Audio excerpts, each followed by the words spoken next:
And then I think also making sure that there's some level of an open door policy that allows individuals to come to some of the C-suite individuals and say, this is what I'm experiencing, this is what I've seen, this is what's going well, this is what isn't, to just be more human.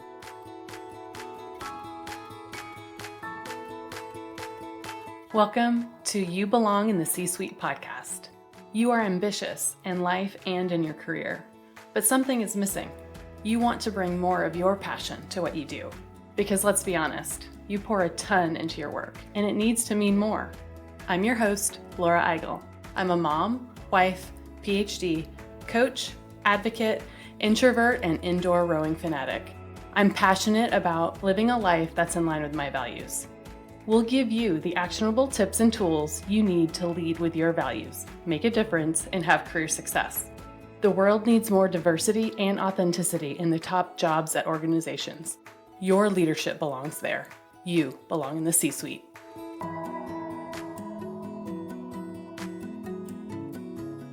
What gets you up in the morning? What drives your decisions?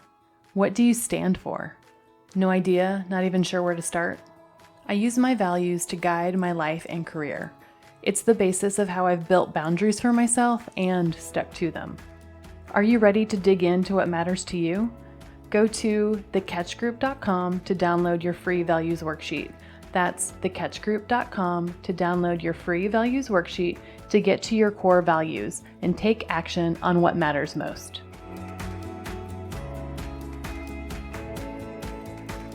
Welcome to the You Belong in the C-Suite podcast. I hope you came ready to learn and be inspired.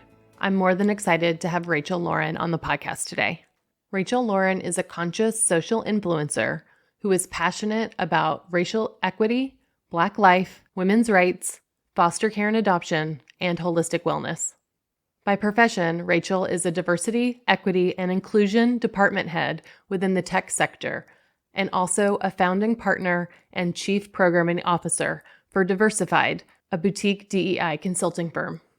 Through her popular social platforms and various contributor positions, Rachel speaks out against racial injustice and advocates most commonly for the lives of all Black people.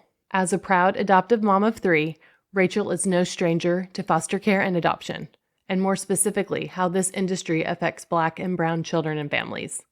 Although a proud Chicago native, Rachel currently resides in Austin, Texas with her 3 children. I'm really excited to share a discussion with you. We talked about how leaders can influence in strategic and everyday ways to be more inclusive, the mistakes that leaders are making right now, and the hardest parts of Rachel's experience being a DEI executive throughout the last year. She's an inspirational leader and a model of living her values in action. Let's get started. I'm really excited to welcome Rachel to the You Belong in the C-Suite podcast. Welcome, and thank you so much for being here. Oh, it's my pleasure. Thank you for having me. Well, I would love to hear more about your story and have our listeners hear more about you. Can you tell us your story? Yeah, sure. I am a diversity, equity, and inclusion professional. One of 3 Black women who own an organization called Diversified. In addition to that, I lead DEI for Favor Delivery, which is a tech company that's based here in Austin, Texas, and it's owned by the largest employer in the state, HEB. I can say that my journey to DEI really came from a place of pain in corporate America. It really was birthed from my own experiences as a woman, as a Black woman, not seeing myself in positions that I had aspired to be in, and kind of the story that a lot of us have unfortunately had behind the scenes. And so what I found was that I did a lot of this work kind of as a side desk job. It was like anytime I was in a position, I was called on, I was asked, or I would raise my hand to try to fix some of the programs and the processes and, things that were happening in the organization, until it really just became my career. It became what I felt like I was really called and purposed to do. I love that. Thank you so much for sharing. So as a department head and in the tech sector especially, and then even as a founding member of the company, as a leader, I'm assuming you use your influence in so many ways, both in the strategic and in the everyday. Can you describe the different ways that you're able to use your position to influence the agendas that you want to see to make change in those organizations?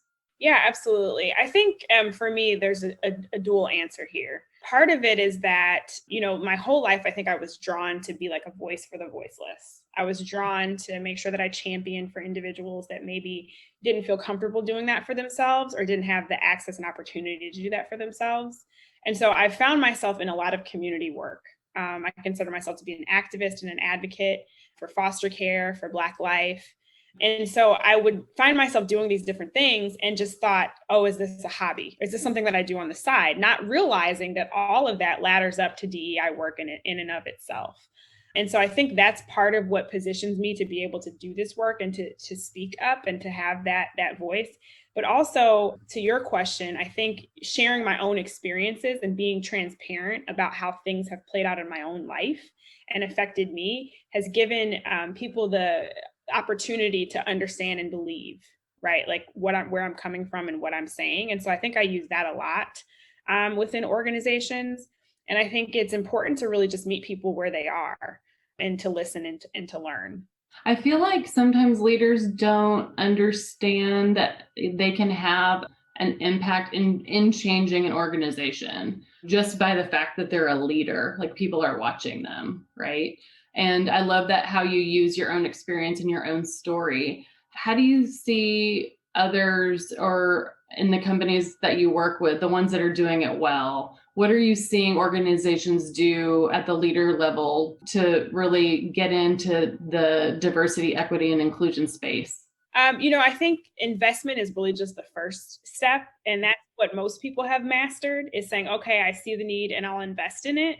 But it has to go further than that. And so what I think is a successful leader is one that says, not only am I seeing the need, investing in the need, but I'm going to also invest my time. I'm going to learn. I'm going to show up. I'm going to realize that I don't have it all. I'm going to show the people that are on my staff that it's important to me as an individual, not just for our organization. And so it's really becoming involved in whatever the trajectory of the work is, right? Whatever that roadmap looks like for each organization. And again, being transparent about your journey. And then I think also making sure that there's some level of an open door policy that allows individuals to come to some of the C-suite individuals and say, this is what I'm experiencing, this is what I've seen, this is what's going well, this is what isn't, to just be more human. Yeah, it's really great advice.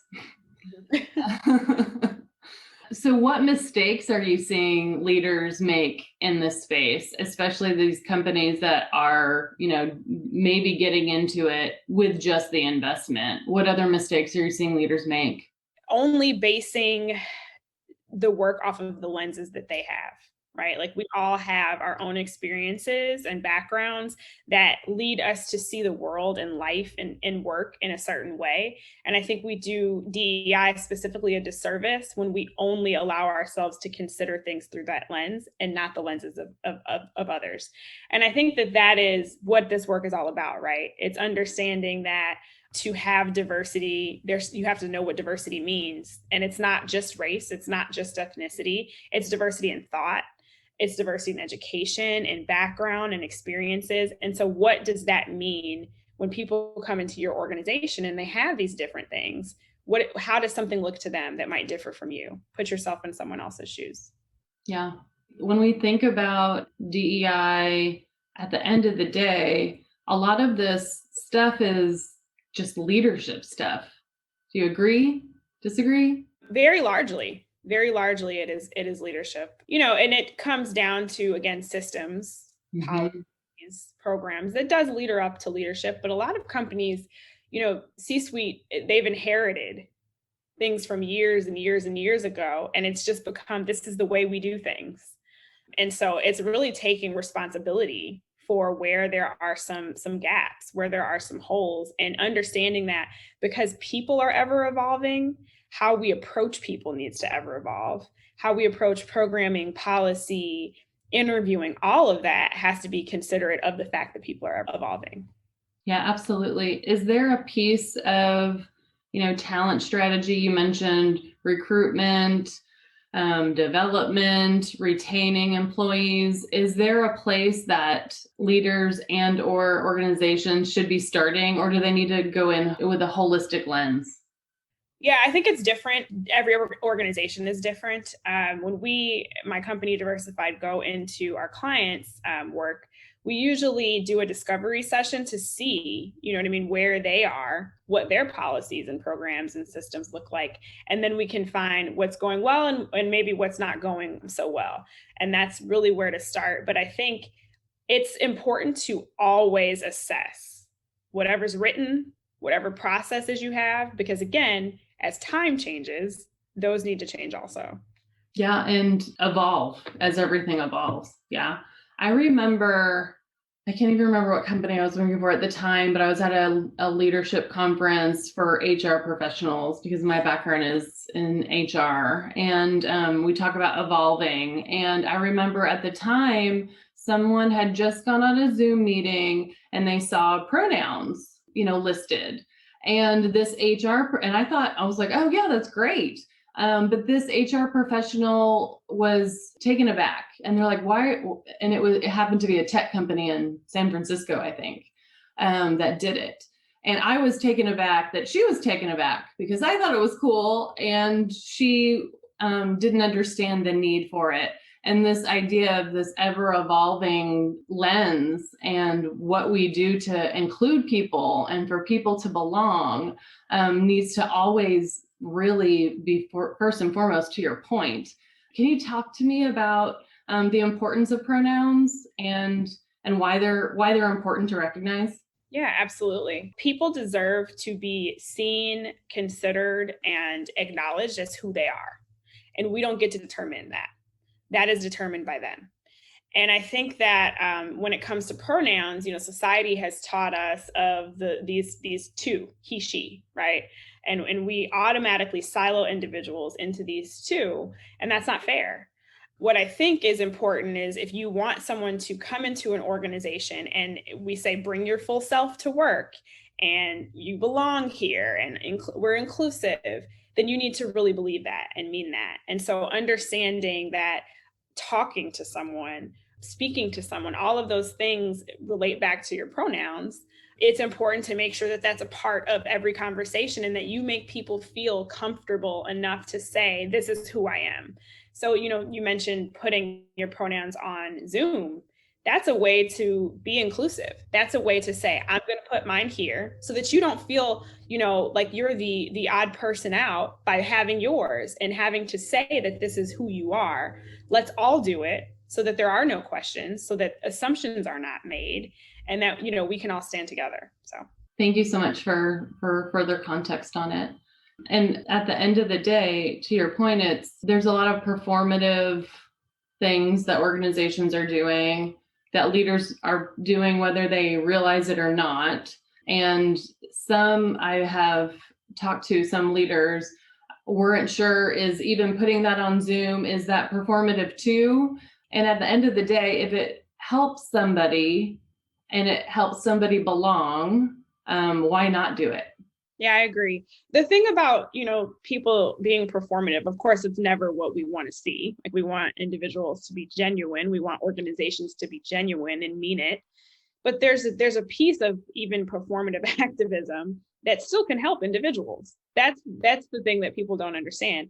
Sure, I've met people that are performative, but the things that they're doing, their performance is still benefiting. And I'm here for benefiting others. Yes. What you do with your heart, that's between you and your heart. Yeah. But doing what's right will always be what we should do. Yes, I cannot agree more. I cannot agree more. So I just want to ask you, as a DEI professional, like, what has been the hardest thing for you in the last year, 18 months? I can't imagine just everything that's been happening. You are front and center. You are living it. It's a life experience at the same time. Can you talk about that a little bit? Yeah, for sure. I think the most difficult thing about leading DEI is it still affects you, right? So calling it what it is, I'm a Black woman. I'm a Black woman in America today. And that in and of itself, is difficult. And everything that we've seen transpire over the last year has affected me personally, right? Like I still have to deal with that. And so dealing with that, but then also making sure that I'm there for the other individuals in my organizations that are dealing with that, still having to educate and teach individuals that might not understand, right? Like what's happening and how they can best show up. All of those things can become hard when you are yourself walking through some of the same things. So I think that's with probably any DEI professional. We all come with our own, baggage. We come with our own trauma. And so, I mentioned before what has driven me to this work was my past experiences, but that doesn't mean that those past experiences don't come up sometimes, right? Because I've had my own trauma in corporate America. So being able to identify, understand that, and find ways to have my own outlets has been important for me. Thank you so much for sharing that. I do not have that same experience as you because I'm a white woman in America, right? So I carry that privilege, and I am just trying to learn and continue to unlearn, and to learn from others' experiences. And as an HR professional through the pandemic, it feels like, people have been trying to care for employees and others. And I think it's just a different level when you're in the DEI space. So I really appreciate everything that you are doing and everything that you are carrying. Thank you. I appreciate that. We talk a lot about boundaries in our podcast, the need for them, trying to actually uphold them and keep them for ourselves. What kind of boundaries do you have for yourself? And are there some that you're still trying to work on?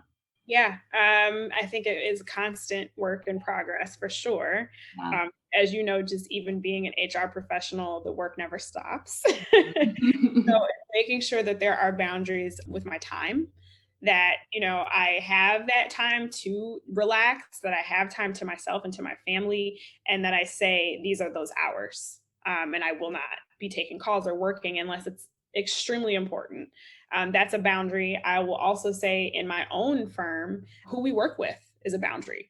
I do not have to sign up for toxic individuals and toxic organizations because it is my business. And so there are times where we will meet potential clients and we will choose not to work with them because we see some of the things that we might have experienced in our past happening in the organization or within the individual, right? And so while I get that everyone has a way to go, there are some things that are just non-negotiable, and I don't have to expose myself to that.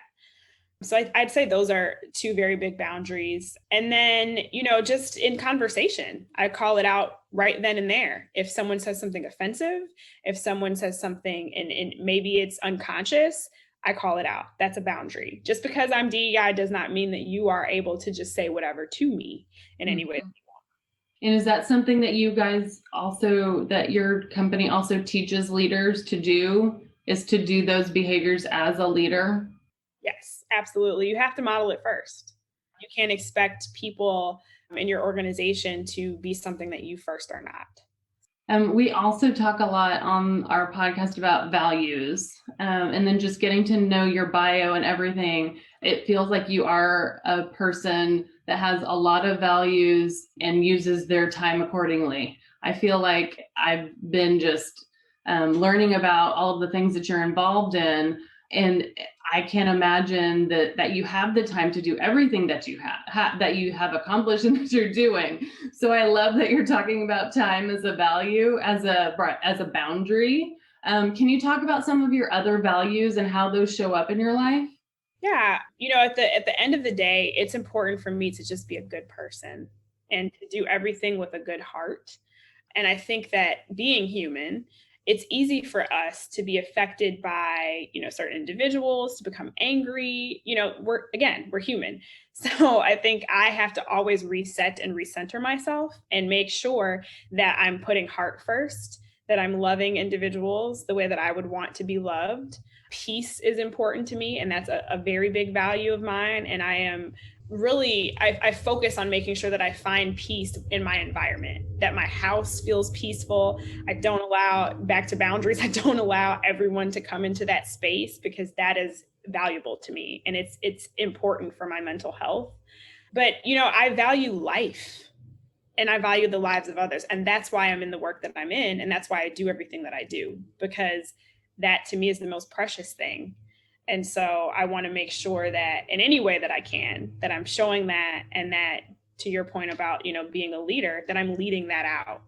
Yeah. And you're modeling that for others as well in all of the actions that you have. If you had advice for leaders that are of influence, which are basically all leaders, if you're a leader in an organization, you have influence. The first thing, Yeah. the first thing to do as we continue our DEI journey, wherever your organization is, wherever you are, what would it be? What's that first thing to do?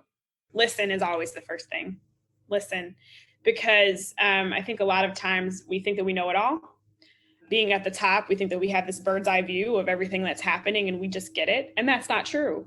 It is important for us to listen to our staff at all levels of the organization and hear what their experiences are, things that are going well for them and the things that are not.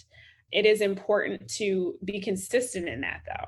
I think what happens in this work is that it'll be like, okay, I'm going to invest my time, I'm going to listen. But then after we've been at this work for a year, then that no longer becomes the practice. And like we talked about earlier, this is evolving. It will ever be evolving, which means you've still got to be committed in 5 years. It's just going to look different. And you've still got to listen, because there's going to be things that come up. So I think that's always the first step, is listening. I love that advice, especially in the ever evolving nature of everything, how fast events can influence the world. Are there specific practices that you have seen work well in organizations or leaders that are doing this well, just listening well? What does that behaviorally look like? So a lot of times my organization, we teach individuals to make sure that they're listening with the intention of not responding. So most of the time when we listen, especially if it's something that we find offensive, because it's possible that you're listening to someone say, this is what you did, and you want to respond and defend yourself. We teach people to listen and be able to reiterate what it is the person said, not respond to what it is they said. So what I heard you say was, whether you agree or not, that is important. And that will start to build trust, and it can heal trauma. Just understanding that you care and you're listening and you heard what I said. That's the very first thing. So we definitely teach, individuals that that's important, especially when there's going to be a difficult conversation. A lot of times we do mediations. So if there's a conflict and we have to mediate between the two, we make sure that both go back and forth and use that strategy. Something else is making sure that in the roadmap that you have, we believe in creating these diversity, equity, and inclusion roadmaps. So this is where we're starting and this is where we want to go. Making sure that you're bringing your organization along with what that roadmap looks like. So saying, hey, this is our plan, and being able to update along the way. This is what we've accomplished and this is what we've had yet to do, so that people see that it's an evolution and they feel bought in to the strategy. I love that. And it also creates accountability. An employee can then ask, hey, where are we on this? Yes, transparency. Mm-hmm. That's the other part of this work that is extremely important, because that's what you have to be transparent with, not only how you're feeling, but what you're seeing, experiencing, the things that you want to see. Like it is vulnerability and transparency that's required. So. And what I'm seeing a little bit more transparency in corporations saying what their metrics are or their plans, like letters from CEOs, and then also bonuses tied to some of this stuff. Do you think any of those things are better than another? I don't know that I would say better than another. I think that they're all valuable. But again, a lot of times what we see on the outside, so someone saying these are our demographics, or this is how we feel as a company, it means nothing if the people that work for that organization don't agree and are not first on the same page. And that's exactly why that transparency around the roadmap is important, because what happens is these things are released and the people that are in the organization are like, I don't feel that way. I don't feel like you care. I don't feel like as an organization we stand up for that. I don't see these demographics, or this doesn't look like diversity to me. What you tend to see are gender and race that's usually what people will report out on. I work with some organizations that we've helped them define what diversity means internally. They might not, release it, but make sure that people are able to go ahead and identify how they want to. And that when you say, this is what my organization looks like, you report on exactly that. Mm. So how they identify their sexual orientation, that's important to people, their gender, all of that, their education and background, give people the opportunity to say those things so that when you report, you say, this is what our organization looks like. And then you can truly see if it's diverse. That's great. That's really great. I feel like there's more power for employees now to call it out too, whether that's, in a situation, just disagreeing and like CEO messages, like all of that stuff right now. If you're a company that's not living up to the things that you say, it's very easy to be found out now. Absolutely. Yeah. And I do think that, to your point, people are becoming more confident in speaking out because of what they've had to see. Yeah. Like this past year has just been so traumatic for all of us, right? That people are fed up. And it's like, at this point, I am going to speak up. I am going to take up for myself. Are you also finding in your work with other leaders and other women that employees just have higher standards now? Yeah, I would say so. And I don't even know that it's that they have higher standards now. I just think that they feel more confident standing in what those standards are. Oh, yeah. Yeah. That's great. And I think that there are people that, might have left jobs because left managers. We quit managers, not jobs. Yeah. Have quit before and not felt confident or comfortable enough to say what the real issue was. And I think that we're finding that more people are willing to say that now. Yeah, that makes sense. Well, I really appreciate your time today and all of your thought leadership and your personal experience. Thank you so much for being here on the You Belong in the C-Suite podcast. And where can we connect with you if we want to connect? So you can go to my website, diversifiednow.org. You can also go to theonlyrachel.com. And then my social media of choice is really Instagram. My handle is @theonlyrachel, but you can type that in on other platforms and it'll come up as well. Wonderful. I can't wait to keep learning from you and from your experiences. Thank you so much for your time today and for our great discussion. Yes, absolutely. Thank you.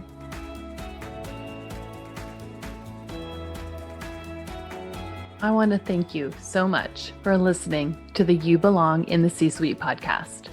If you are enjoying this content, please remember to rate and review on Apple Podcasts. By leaving a review, you are helping others find this content. We will be featuring 5-star reviews on air in upcoming episodes. Editing and support for the podcast is done by S&E Podcast Management. To get more tips and tools to help you live a life guided by your values, go to thecatchgroup.com. Keep your boundaries and take care.